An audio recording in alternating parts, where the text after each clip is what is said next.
بەڵێ بەڕێزانوەکو دەزانین لە ئێستادا و لە ماوەی ڕابردووشدا پرسی گەرم و بابەتی ڕۆژ ئەوەیە کە باز لە کاراکردنەوەی پەرلەمان دەکرێت و هەرێکە لە حیزب و پارتە سیاسیەکان بۆ چوونیان جیاوازە. ئێمە زمانەیە گفتوگۆ بکەین لەسەر ئەم بابەتە با میوانجاری عەلی کەریمی چاودێری سیاسی کە ڕاستەخۆ لە ستودیۆکانمان لە شاری سلێمانی لەگەڵمانە. کاک عەلی بەخێر بێ و سپاس بۆ ئامادەبوونت. دەمەوێت بزانم ینی لە ئێستادا زۆر باس لەوە دەکرێت کە پەرلەمان کارا بکرێتەوە و یەکێتی داوای کردووە کە سەرۆکی پەرلەمان بگۆڕدرێت. پێتان وایە بە بەگۆڕینی سەرۆکی پەرلەمان کارا بکرێتەوە بۆچوونی ئێوە چیە لەسەرەمە؟ لەگەڵ سڵاو و ڕێز بۆ ئێوە کارمەندانی بەڕێزی NRT و هەروەتر بینەرانی بەڕێزی NRT. حقیقەتەوەیە کە ئەوەی کە لە ماوەی 2 ساڵی ڕابردوو و پێشتریش بەڕاستی لەسەر سیستمی حکومداری لە ئەو هەرێمەی کوردستان ڕوویداوە بەڕاستی ناچێتە ناو هیچ قاموسێکی سیاسی و ناچێتە ناو هیچ تاریفێکی تاریفکراوی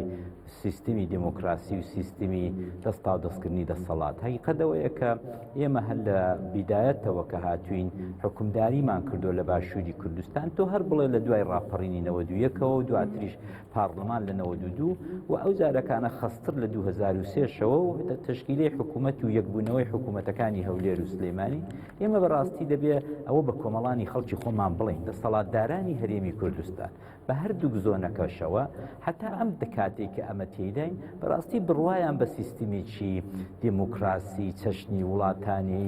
سالمی وڵاتانی ئوروپا یا پێشکەوتووی کە بڕوایان بە چەمکی دیموکراسی و ئەلمانیەتەوە هەیە بەڕاستی ئێمە زۆر دوورین لەوەی. حقیقەتێک ئەوەیە کە ئێمە بە درێژایی ئەم هەموو ساڵە ئیسپاتمان کردو ئیتر شێر و ڕێویشی ناهێوێ و هەموو شەوێ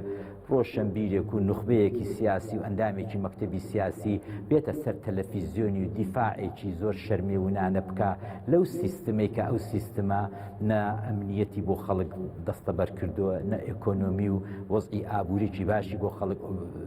دەستەبەر کردووە و لە زۆر بوارەکانی کۆمەلگاوە کە کۆمەڵانی خەڵک پێویستیان پێێتی چ لەباری ئاسایش لەباری مادی لەباری هەموو شتێکەوە ئێجوکیشن و پەروەردەوە ئێمە دەتوانین بڵین کە ئێمە زۆر دوورین لەو سیستمە شەفاف و ڕوونەی کە کۆمەڵانی خەڵک بێن لە دەسەڵات بگەن دێکلەرێشنێکی تەواوی دەسەڵات بدرێ بە خەڵک بدرێ بە بەڵام کاک عەلی ئەوەی کە دەیبینین و دەویستین بەرپرسان و حیزبەکان زۆر شانازی بۆ ئەزمونەوە دەکەن کە هەبووە. زازا قەید ناکە بەڕێزم ئەوەی کە ئەمن بۆ خۆم دوی خۆم چەند پێترشە یا پێترژ نییە ئەمە زۆر مهم نییە مهمەوەیە کە ئێمە لە ئەو عیارە لە ئەو ستانداردە جیهانی کە وڵاتانێک کە بڕوایان بە دیموکراسی هەیە وڵاتانێک کە دەستاودەستی دەسەڵات دەکەن هەر ئەو ئۆلەندەی کە دوینە پێرێکانە لێیاندا ڕۆیش تازە کەس نایبینێتەوە وە ڕەنگە بۆ خۆی لە وەکو پیرەپیاوێک لە شوێنێک بۆ خۆی بکەوێت و کەسیش سڵاویشی لێ نەکات هەر ئەمە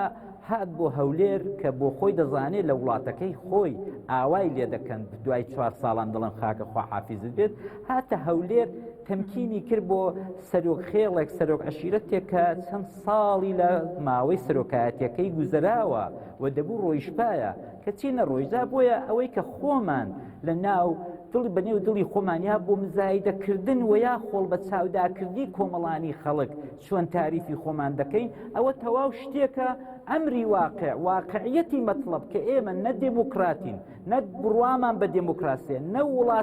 وڵاتەکەمان موئەسساتێ ئەمە شتێکی دیکەیە دەنا وەرن کاکە زۆر سادەیە زۆر لەسەر ئەو مێزەدا بنیشین با ئێمە گفتگوویەکی زۆر شەفاف و ڕوون بکەین کە بۆچی ئێمە زۆر دوورین لە سیستمێکی دموکراسی و دەستا و دەستکردنی دەسەڵات.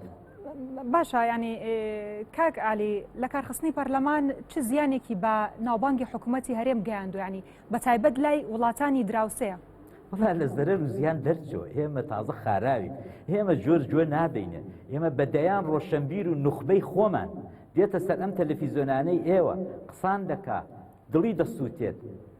نەقد دەکا ڕەخنە دەگرێت بۆ پێت وایە یەک تاقە مەسئول یەک تاقە سەرکردەی ئەم باشوورە مەبەستێتی هەر ئەو کاتی سەعات 9 شەو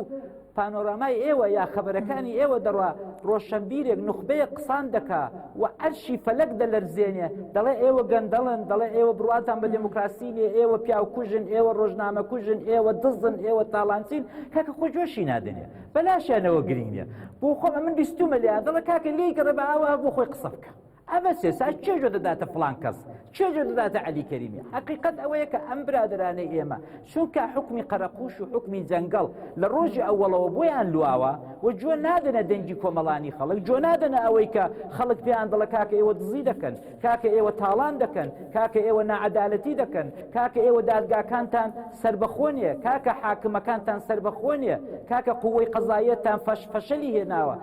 ئابوووریەکەتان وەزارەتی داراییتان فەشەلی هێناوە وەزارەتی پێشمەرگەتان وەزارەتی پێشمەرگە نییە وەزارەتی چەند گروپێکی چەکدارە کاکەجان ئەوانیان هەموو پێ دەڵێ بەڵام ئەوان جۆ نادەنێ جا لەگەڵ وڵاتانی دەرەوە شەروایە ئەتۆ بزانە لەو چەند ساڵەیدا هەر لەسەر تەلەڤیزیۆنەکەی ئێوە چەند راپۆرتی ڕۆژنامە نووسان و UN و نازانم مافی مرۆڤ و ئەوانە گەیشتۆتە دەسەڵات جۆی دەسەڵاتدارانی باشووری کوردستان ئایا بۆ یەک دانەشیان تەنانەت نێوچاوانیشان تێگنا ئایا بۆ یەک جار دانەشان یەک جار هاتن هەڵوێستەیەکیان کرد کە بابە ئەوە لەگەڵ ئێمەیانە باشە کاک عەلی ئەمە هۆکارەکەی چی ینی بۆچی ئەوەندە بێباکن ینی لەمەڕ ئەو هەموو کێشە و گرفتارەی کە هەیە حقیقت ئەوەیە کە ئێمە لە ڕۆژی ئەوڵەوە بڕوامان بە سیستمێکی دموکراسی شارستانی مۆدێرن نەبووە هەر لە ڕۆژی ئەوڵەوە کە دوای وەی کە لە شاخەوە هاتوونەوە خوارێ و دەسەڵاتی ناوشاریان گرتۆ دەدەست و ڕوبەڕوو بوون لەگەڵ نوخبەی شاری لەگەڵ تێکنۆکرات لەگەڵ خەڵکی فەرهەنگی وردە وردە ئەوان ئەو فکرە چوو دەمیشکیانەوە کە کۆمەڵانی خەڵکی کوردستان بە درێژایی ساڵانی هەفتا و هەشتاکان هەموویان بەعسی بوون هەموویان لە شار خەریکی قەل و قوبوڵی خواردن بوون ئێمە بووین شەقمان لەبەر تەڵدا و ئێستاش ئێمەی خاوەنی کوردستانین جا لەوەش خراتر خێڵێک پەیدا بووە هەر لە دێر زەمانەوە لە 6 ساڵی ڕابردوو ئەو پێی وایە کە بە تەواوی خاوەنی کوردستانە و ئەو جۆ ناداتەوەی کە کاکە ئەتۆ 38 کورسیت هەیە ئەتۆ چۆن ئیجازە بە خۆت دەدەی سەرۆکی پارلمانێکی شەرعی کە خەڵک هەڵی بژاردووە دەنگی خەڵکە ئەتۆ لە سەیتەرەیەک هەر ئاوا بەبایەکی خەیاڵ بڵێ کاکە تۆستە بچەوە ماڵێ یا چوار وەزیر لە گروپێکی ئۆپۆزیسیۆنی وەکو گۆڕان ئەتۆ بەردەریان کاک عەلی کەوایە بە گۆڕینی سەرۆکی پەرلەمان کێشەکان چارەسەر دەبێت نەخێر نەخێر نەخێر ئەو سیستما بە دەجاری سەرۆکی پارلەمان بگۆڕین ئەمە ناتوانم دە زەمانە تێدەم کە سیستمی حکومڕانی باشووری کوردستان کە حتا ملان چۆ دەگەندەڵێوە حتا ملان جۆ نادەنا هیچ مافوس یاسا و حقوقێکی هاوڵاتی باوەڕم بەوە نییە بە گۆڕینی کاک یوسف بۆ کاک محەممەد یا کاک محەممەد بۆ کاک عومەر ئەمە پیان باوەڕم بەوە نییە کە ئەو سیستیمە بە ئەوە چابێت باوەڕم بە ئەوە هەیە کە کۆمەڵانی خەڵک بێنە سەرجاددا کۆمەڵانی خەڵک بێن لە ئینتخاباتێک کە دەبێ بکرێ ساڵی 2017 دەبێت کۆمەڵانی خەڵک ئیجازە نەدەن چونکە ئەمن بۆنی وەی دەکەم زۆربەی گروپەکان حتا بە ئۆپۆزیسیۆنیشەوە لێ ڕادەیڵم ئیشتبای وەی دێ بۆنی وەی دێکە بە حەقی خۆیان ئێستا ڕازین بەو قەوارەیە کە پێیان دراوە ڕازین و لەوانەیە هەم دەسەڵات هەم ئۆپۆزیسیۆن هەم گروپەکانی دیکە نەچن بۆ ئینتخابات ئەوە کۆمەڵانی خەڵکە دەبێت زۆرێ بکە دەبێت 2017 لە مانگی 11 کە مانگی 9 پارلەمان تەواو دەبێت لە مانگی 11 بچن بۆ ئینتخابات و لەو ئینتخاباتە بەڕاستی ئەوە کۆمەڵانی خەڵکە دەبێت دەستیان داخکە بۆ هەتایە دەستیان داخکە و نەهێڵن ئەوانە پسنەوە پارلەمان باشە کاک عەلی ئەوەی کە ئێستا دەبینرێ و باز دەکرێوەیە کە یەکێتی داوای گۆڕین سەرۆکی پەرلەمان دەکات بەڵام لە کاتێکدا کە گۆڕان و یەکێتی ئەوان خۆیان ڕێکەوتنێکی هاوبەشیان هەیە لە نێواندا ینی بۆچوونی تۆچێ لەسەرمە چۆن ئەمە دەبینیت ئەزانی چۆنە هەیقەت ئەوەیە کە کۆمەڵانی خەڵک هەر ئێستا بچە سەر جادە تێگەیشتە کۆمەڵانی خەڵک کە ئەم هێزانەی یاری بە شعور و بە کەرامەتی خەڵک دەکەن دەناکا کە ئەتۆ دوینە پێرێ ئیتفاقیەی استراتیژیت لەگەڵ هێزێکی خاوەن 25 کورسی وەکو گۆڕانی ئیمزا کردووە ئەتۆ قەرار بوو ئیتر چیتر ناوچەی سلەیمانی ناوچەی نیلی و سەوز لە خەتەر ناوێ قەرار بوو ئەمنیەت و ئاسایش و ڕاحەتی و خوشگوزەرانی بۆ منتەقەی سلەیمانی بجێڕێەوە ئەتۆ بەو کارانەت کە هەر ڕۆژەی لایەک لێ دەدەی هەر ڕۆژەی بەش بایەک شەنەکەی خۆت هەڵداوێ ئەمە کاکە ئەمە خراپە ئەمە کایەکردنە بە چارەنووسی کۆمەڵانی خەڵک لەو ناوچەی سلەیمانی. بەڕێی من ئەوەی کە ئەو ڕۆکانە یەکێتی دەیکا یا باشتر بڵم گۆڕان و یەکێتی دەیکەن، ئەمە هیچ لە بەرژەوەندی میلەتی سلەیمانی و ناوچەکانی ژێردەستیواندانە. کاک عەلی ینی ماوەی چەند ڕۆژێکی دیکە ڕێکەوتنی هاوبەشی نێوان گۆڕان و یەکێتی ساڵێک بەسەریدا تێدەپەڕێ، ینی بۆچی تا ئێستا هیچ یەکێک لەو بەندانەی خو زۆربەی و بەندانەی کە بۆ جێبەجێ نەکراوە؟ ئایا هۆکارەکەی کێ بووە؟ کام لایەن هۆکار بوون؟ من لە بیرمە 3 ساڵ 2 ساڵ 3 ساڵەوە پێش لە 2013 کە ئینتخاباتەکە کرا و مەسەلەی ئەلبیس و شتەکە هاتوو تۆزە گوڵات ئاڵۆز بوو، شەوێک چوومە خزمەت کاک نوشیروانی و پێم کوتم کاکە ئەمە هیچ عیلاجێکمان نییە، ئەگەر ئاوا بڕوات ئەمە دڵنیات دەکەم پارتی یا هەولێر ئەگە 5 کورسیش بێنێتەوە ئێمە دەسەڵات نادا، باشتر ئەوەیە کە ئەتۆ کورسیەکانت لەگەڵ یەکێتی بکەی بە یەک و ئەو جارەکانە بڕۆیە پێشێ بڵێ کاکە ئەمن یەک فراکسیۆنم و ئەو فراکسیۆنە چونکە ئەکسەریەتە دەبێتە تقریبا نزیک بە 50 کورسی شتێکی ئاوە 18 بە علاوەی 24 ئەمن حکوومەت تەشکیل دەدەم. گوتی عەلی بن پێم خۆشە بەڕاستی و ئەوە فکرێکی باشە و من بۆ خۆم خەڵکم ڕاستپاردەوە من پێم باشە، بەڵام حەقیقەت ئەوەیە کە زۆر سادقانە زۆر برایانە بە منی کوتی کاکە یەکێتی یەکدەست نییە، ئەمن ئەگەر بێنم لایەک بگرم لە ناو یەکێتیدا لایەکەی دیکە قبولی ناکە و ئێمە فێرین لە باشووری کوردستان زۆر زوو دەست بۆ چەک بەرین و کێشەکانمان بە شەڕی چەکداری و بە شەڕی براکوژی یەکلایکەینەوە. بۆیە ئەتۆ لێم گەڕێ بە ئەمن بزانم بەڕاستی ئەمن هەموو باڵەکان دەبەوێت لە یەکێتیدا لێک نزیک بنەوە و من لەگەڵ هەموویان بتوانم لەگەڵ گۆڕان یەک بمەوە. ئەوەی کرد کە پارەکانە لە هۆتێلەکەی هەواری شاری جوان هەمومان کۆبووینەوە و کاک نوشیروان و جەنابی مام جەلالیش لە دەباشان کۆبوونەوەەوە عەقدەکان ئیمزا کرد، بەڵام حەقیقەت ئەوەیە کە لە ناو خودی یەکێتی و دەتوانم بڵم لە ناو خودی گۆڕانیش چەند کەسانێکن کە ئەو یەک نزیک بوونەوە ئەو یەک بوونەوەی بە قازانجیان نییە. باشە کەوایە کاک عەلی تۆ پێ دوایە ینی کێشە ناوخۆیەکان یەکێتی هۆکار بن بۆ ئەوەی کێشەکان تا ئێستا چارەسەر نەکرا و بەردەوام لە زیادبوون دابێت؟ بە دڵنیایی تۆ بزانە بمان هەبێ نەمان هەبێ پێمان خۆش بێ پێمان خۆش نەبێت لە ماوەی 25 ساڵی ڕابردوو و ئەگەر پێشتر لە شاخیش بگەڕێینەوە لە ساڵی 75ەوە یەکێتی یەکێک لە هێزە کاریگەری و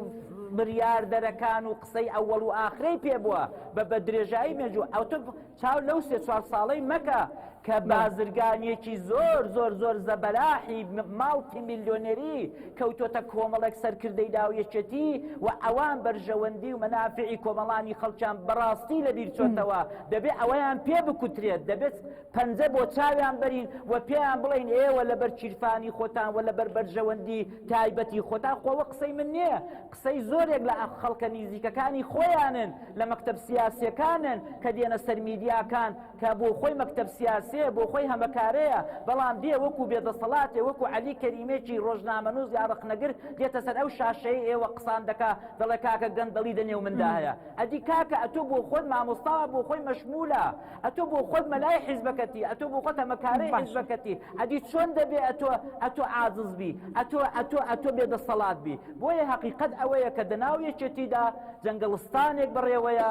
حکمێکی جەنگەڵ بڕێوەیە و حەقیقەت ئەوەیە دوای نەخۆشکەوتنی جەنابی مام جەلالی بەڕاستی کەس قەتی کەس ناخێنێتەوە و کەس حیساب بۆ کەس ناکە، هەموو کەس خۆی بە خاوەن و بابی یەکێتی دەزانێ و کەسیش خاوەن و بابی یەکێتی نییە. کاک عەلی پێ دوایانی ئەم کێشانەی کە لە هەرێمی کوردستاندا هەیە بەتایبەت لە ئێستادا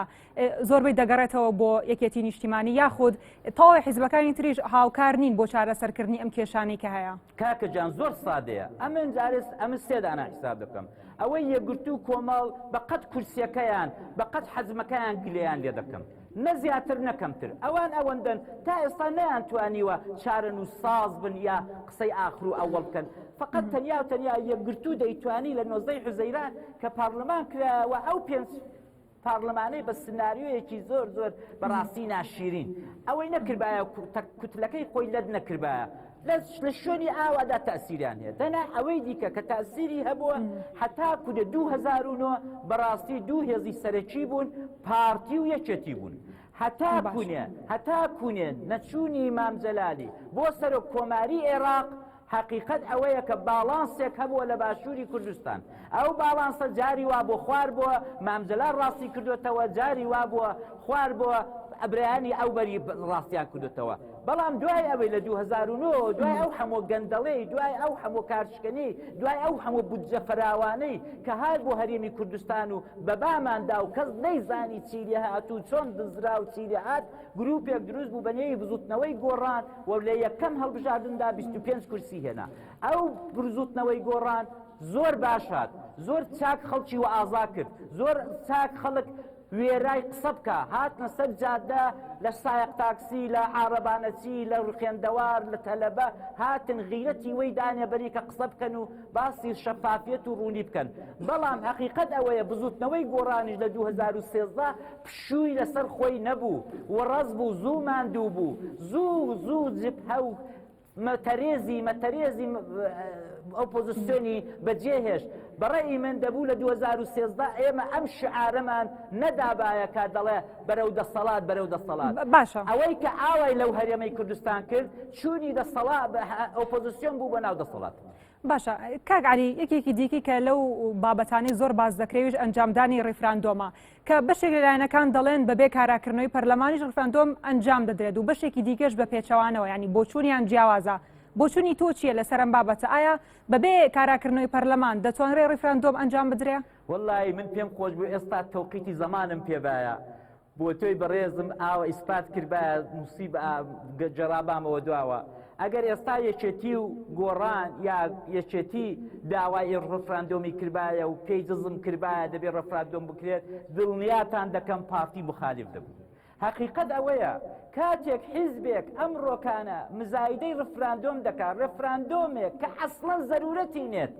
کەس هەیە تاچی کورد ئەمن لێرە ڕابەز بە حاڵی خۆم هەر تاچێکی کورد دژی سربەخۆی ناڵم ڕفراندۆم دژی سربەخۆیی کوردستان بێ پێم بە خائینە پێم بە کورد نییە ئەتر لەوەی زیاتر چی بڵین ئێمە هەمومان بڕوامان بە سربەخۆیی کوردستانە کاتێک ئێمە ناسیۆنالیزمی کوردیمان لە شاخەکانەوە ئەوە دەکرد ئەوانە لە کەرەج و لە ئەولا دانیش بوون دایان کورد ئێمە عێراقین کاتێک کە یەکێتی نیشتیمانی ئەندام پارلەمانەکانی وەکو مام ڕۆستەم و کاک شەوکەتی حاجی بشیر و ئەم خەڵکە لە دەوری یەک دەڵێم حەولیان دەدا هاواریان دەکرد لە هۆڵی پارلەمان و کاکە خۆ ڕەنگە فیلمەکانی ما بێت هاواریان دەکرد دایان کورد کاکە ئەو عەلەمەی بێنە خوارێ عەلەمی عێراق کاکە ڕسمی سەدام بێن نەخوارێ هاواریان دەکرد خۆ لە بیرمانە ئەو پارتەی کە ئەو ڕۆکانە دەڵێ دەبێ ڕفراندۆم بۆ سەربەخۆیی بکرێت ئەو دەیکورد نەخێر کاکە ئەمە بەشێکین لە عێراق ئێمە ئۆتۆنۆمیمان دەوێت ئێمە نابێ عێراق بێنینە خوارێ عەلەبەکەی نابێ ڕسمی سەدام بێنینە خوارێ کاکە ئەوە هەمووی قسەی 24 ساڵ لەوەی پێشە تکا لە ئێوە میدیاکاران دەکەم بڕۆن ئەو فیلمانە پەیاکەن و دای بنێنەوە بۆیان ئێستا ئەو مزایدێت چێ برادرانی پارتی بەسەر ئێمەدا دەکەن هەموو ڕۆژێ وڵا دەبێ ڕفراندۆم کاکە ڕفراندۆم حەیە عەلە سەلام پیرۆزمان بێ مەبارەکمان بێ ئەمن پێتان دەڵێم 192 میلەتی کورد دەنگ بەسەر بەخۆی دەدا ئەتوو بۆ ڕاز ناڵۆی ئەتوو 18 ساڵە قەیرانت توش دەبێ ڕاستە قەیرانت توش دەبێ بە پرسێکی ئاوا نەتەوەیی سوء ئیستفادە لە هەستی نەتەوایەتی من دەکەی کاچی پارتی تۆ سوء ئیستفادە لە هەستی نەتەوایەتی من دەکەی تۆ پێویست نێ مزایدەی نەتەوایەتی بەسەر ئەو میلەتەیدا بکەی کاتێک یەکێتی نیشتیمانی شیعاری فدرالیەتی هەڵگر ئەتۆ دەتکوت ئەمە لەگەڵ سەدام حوسێن دەمێنینەوە باشە کاک عەلی دەوترێت لە ئێستادا دۆخێکی لەبار هەیە دۆخێک کاتۆتە ئاراوەک بۆ ڕاگەیاندنی دەوڵەتی کوردی یعنی پێتان وایە کە ئەمە ڕاستگۆنین لە موتانەدا ئایا ئەمە ڕاست نییە؟ ئەخرە خۆگە ڕاست باە لە مێژە 4-5 ساڵە کاک مەسعود زەقتی ئێمەی ڕۆشنبیر و ئێمەی ڕخنەگر و ئێمەی ڕۆژنامە نووسی لەسەرا خۆ ئەگەر بۆی کرابە دەیکرد بەڵام کاکە ئەتۆ چۆن دەکرێت ئەتۆ دەفەرم و بابچینە ئەو دەشتەی بڵێ عەلی کەریمی وەرە با بەرنامەیەکی زیندوو لە NRT بکەین کاکە تۆ پێویستت بەو کامێرایە پێویستیت بەو ئسنجەیە پێویستیت بە کۆمەڵێک موزیعە پێویستیت بە کۆمەڵێک خەڵکە لە پشتی کامێراکەنەوە یارمەتیت بکەن دەوڵەتی کوردی کۆمەڵێک ئەسباب و کۆمەڵێک کەرەسەی گەرەکە ئەتۆ لە چۆر بوو ئەو ئەسباب و وەسیلانە ئەتۆ چارێ 20 ساڵە دەگوێی گایدا نووسوی پارەی ئەو میلەتەی دەدەی بەشتی سەیر و عەجایب کوڕە میلەتی کورسی دانە قەناتی فەزایی بۆ چییە کوڕە میلەتی کورد 50 دانە هۆتێلی حەوت ئەستێرەی بۆ چییە کوڕە میلەتی کورد ئەو ڕۆکانە ئەم هەموو تەجەمولات و شاد جوان و نازانم چی بۆ چییە کوڕە میلەتی کورد مەکتەبی دێ بۆ مناڵی گەرمیان کوڕە میلەتی کورد ئاوی دەوێت باشە کاک عەلی قسەیەکی دیکە هەیە ینی دەڵێن ئەمە دەرفەتێکە ئەگەر ئەم دەرفەتە لەدەست بدەین ئەم دەرفەتە دووبارە نابێتەوە جارێکی تر پێت وایە ئەمە ڕاستە؟ دەلعنەت لەو کەسە لە ئەو دەرفەتە لەدەست خۆی دەدا دەرفەت چێ پێشی پێگرتووە فەرمونون سەر و سەرچاو کاکە ئێمەی ڕەخنەگر پێش هەموو کەسێک دەی سنگمان دەکەیدە قەڵغان بۆ عەلەمەکەی کوردستان کوڕە کاکە بە خاتری خوای ئەتۆ مەعاشی 3 مانگی مامۆستاد پێ نەدرا ئەوە تا بزانە ئەو ساڵی خوێندن لە ناوچەی سلەیمانی توخوا ئەو تەلەبانەی کە ئەو ساڵ دەرەچن تەخەڕوج دەکەن دڵیان بەخۆیان ڕازیە کە بەڕاستی خوێندیان سعیان کرد کوڕە کاکە هەمووی بە تعتیرات بە بانگرتن تەواو بوو کوڕە کاکە تۆ مەعاشی 6 مانگی مامۆستاد پێ نەدرا چۆن کاکە ئەو هاوینە ئەو زستانەی ڕابردوو 1 بەرمیل لەوتیان بڵاو کردەوە کاکە چۆن دەوڵەت ئاوە دروست دەبێت کاکە ئەوە نییە تورک ئەتۆ هیچ نەکرد لە کەرکووک عەلەمێکت هەڵکرد عەلەم چی عەلەم ئەبن بۆ خۆم پێرار هاوینە لە حەمرەی عەلەمی کوردستانم دیوە بەو چاوانەی خۆم لەوێش بووی بەڵام کاکە خۆ مەسەلەکە ئەوە نییە تورک چاوی نییە بتبینێ ئەوە نیە تورک چۆر دەبێ و ئەتۆ نەبینێت ئەوە نیە تورک ئەوە نیە دۆینەکانە هێزەکانی ئەمریکایە دەڵێن زارێت کۆمەڵک چەکومەچی داوە بە برادرانی یەپەژەوی باشە ئەوە نیە تورک هاواری چۆتە ئاسمانیە خۆی ئامادە کردو دەڵە دەچم یەکەم قسەم لەگەڵ ترامپی هەفتەی دیکە ئەوە دەبێت بۆ چەک دەدەی بە کوردەکان ئەدی کاک مەسعود ئەتۆ چۆن بە منداڵی کوردی باشوور دەڵێی بتمانە بە تورک بکەن ئەقت چۆن شتی وا دەبێت کاکە کاک عەلی دەمە بێنە سەر باسی پەرلەمان کە لە ئێستادا باسی گەرمی ڕۆژە ینی پێت وایە ئەمە هۆکارەکەی لە بەرژەوەندی خەڵکە یاخود بۆ دەستکەوتی یەکێک لە حیزب و لایەنەکانە ناوەڵا تۆ پێم بڵێ یەک شتیان کردبێ لە بەرژەوەندی خەڵکدا بوو بێت یەک شت تو خوا یەک شتم پێ بڵێ لە بەرژەوەندی خەڵکدا بێت لە ماوەی ئەم سەدام ڕووخاندن و دوای 2000 باش ینی تۆ پێمان بڵێ هیچ شتێک نەبووە لە بەرژەوەندی خەڵکدا ینی هیچیان نەکردو تا ئێستا نە ئەوانە حەقیقەت ئەوەیەکە ئەوان لە ئاسمانەوە نەهات لە مێڕیخەوە نەهات ئەم سەرکردانەی هەرێمی کوردستان با کورت و کرمانجی بە کۆمەڵانی خەڵکی خۆم بڵم دوو نوع سیستمی حکومڕانی هەیە سیستمێک هەیە کە ئەوە دموکراسیە ئەمریکایە ئۆباما دەڕوا خواحافزی دەکا و پیرۆزبایی لە ڕقیبەکەی خۆی دەکا و ئۆلەند دەڕوا فرانسە ئۆلەند دەڕوا و دوێنێکانە پیرۆزبایی لە ماکرۆنی کرد و کورسەکەی بۆ بەزێتە ئەمە سیستمێکە کە هەمومان ئارەزوومانە و تا ئێستاش سەرکەوتوو بۆ سیستمی دموکراسی و لیبرالیزمە لە ئەوروپایە سیستمێکی دیکە هەیە کە سیستمی حکومە سیستمێکە کە خێڵێک دیکتاتۆرێک خۆی بە خاوەنی وڵاتەکەی دەزانێت ئەمن لە بیرمە لە زمانی شای ئێرانە بە شایان دەکوت سێبەری خوای لەسەر عەرز ئیتر ئەمە ببوو چوو دە کولتوری خەڵکەوە بوو بە فەرهەنگی خەڵکەوە خەڵک قبولی کردبوو کە شا هەموو شتێکی متفەرقە شا هەموو شتێکی مقەدەسە دوای کوڕەکەی نەوەکەی ئێمە کاکە کورت و کرمانجی ئەم گروپی سێکۆلاریزم و نازانم دیژی نازانم چی و دموکراسی ئەوانە بابێن حاڵی بن کاکە تۆ لە کوردستان لە گروپی دووەمی گروپی دووەم ئەو گروپان کە بنەماڵەیە خێڵێک دێت دەڵێ ئەمێن خاوەنی کوردستانم جا 38 کورسیم هەبێ هەر خاوەنم پێنجم هەبێ هەر خاوەنم چەکداری خۆمم هەبێ هەر خاوەنم ئی تۆش دەخۆم ئی خۆشم ئی خۆمە ئەمە حقیقەتێکە ئێمە بە درێژایی ئەم 15 ساڵەی ئەوەیان زۆر بە زمانێکی باوەڕ کە ئەمە دیفاعیان لێ دەکەم کە بە زمانێکی سادە ئەسڵی نیەتی خۆیان بە ئێمە کتۆ ماهیەتی واقعی خۆیان بە ئێمە کۆمەڵانی خەڵک کتۆ کە ئەوان پێیان وایە ئێمە میلەتی کورد میلەتێکی جاهیل دەمەوێت بزانم یعنی تا چەند دۆخی نامواری ئێستای کوردستان بۆ نمونە زۆربوونی قەیرانەکان یاخود پەخستنی پەرلەمان ئەو ململانەیانەی کە هەیە یعنی ئەمانە تا چەندێک هۆکار دەبێت بۆ ئەوەی کە کورد پێگەیەکی لاوازی هەبێت یعنی لە ناوچەکە و بەرامبەر وڵاتانی دراوسێژ و لە ئێستادا یعنی وەکو دەزانین کورد تاکە دەسە کە هەیەی ئەوەیەکە لە شەڕی دژی داعش دەکات یعنی لە ڕێگەی هەموو جیانەوە یعنی لە جیاتی هەموو جیان باشە ئەی دوای داعش ئایا کورد چ شتێکی تریە چ دەستکەوتێکی تری هەیە کە بەهۆیەوە پێگەی لاواز بێت هەسایی چۆنە داعش زۆر لە مێژ نییە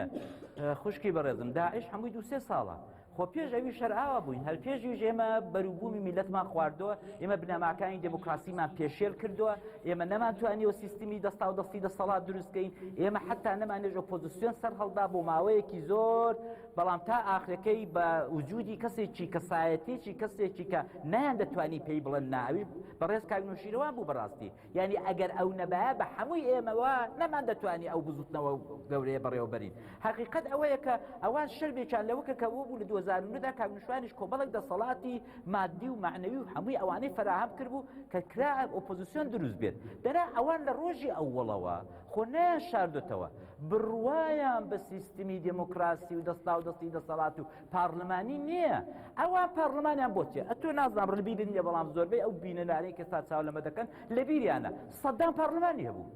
حافظ ئەسەدی بە سووریا کە ئەم هەموو خەڵکیان قەتڵی عام کرد پارلمانی هەبوو هەموو 4 ساڵدارێکیش انتخاباتی دەکرد ئەمن لە بیرمە حتا شای ئێرانیش انتخاباتی دەکرد و مەجلیسی شورای هەبوو پارلمانی هەبوو بەڵام ئەوانە کۆمەڵێک قوڵە دیکتاتۆری